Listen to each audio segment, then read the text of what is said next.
Africa must unite.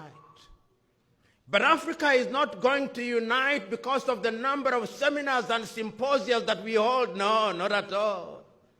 We have held enough symposia, we have had enough workshops about uniting Africa. But what I begin to see is that the masses of Africa are beginning to rise and making demands of their leaders. Have you ever asked why this continent has always been attractive to other civilizations? What is it that so many years ago, before the white man came into this continent, what is it that the Arabs saw? Because the Arab was here. We never talk about it.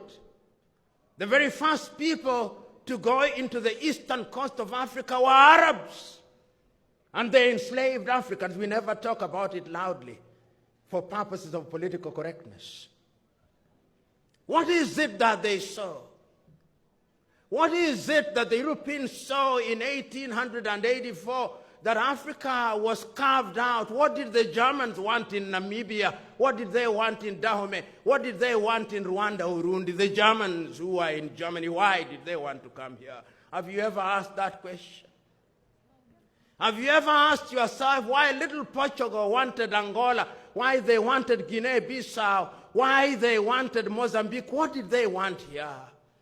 Have you ever asked why the British had to move several thousand miles, that little island, to come and take Nigeria and take Sudan and take East Africa and go down south?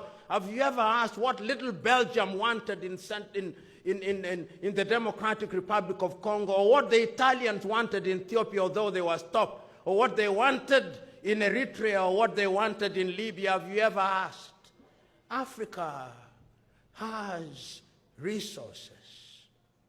But African resources have always taken different forms. There was a time when the African himself was a resource.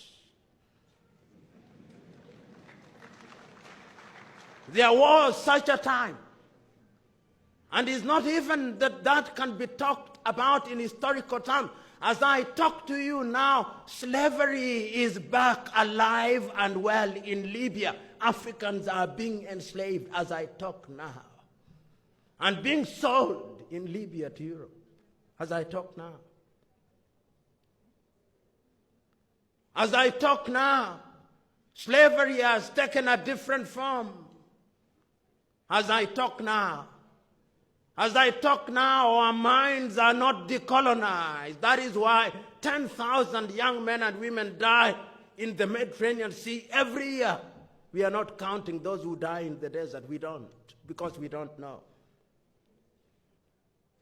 The question is, how will we solve it when our little countries believe that there is something called sovereignty? When a little country whose GDP is no more than $2 billion also has a president with a cabinet, with a parliament, which is bicameral, with embassies all over the world, and the country, the president of that country with a GDP of $2 billion enters into a bilateral meeting with the president of China. And you say that all nations are equal. If there was ever a joke, that is one.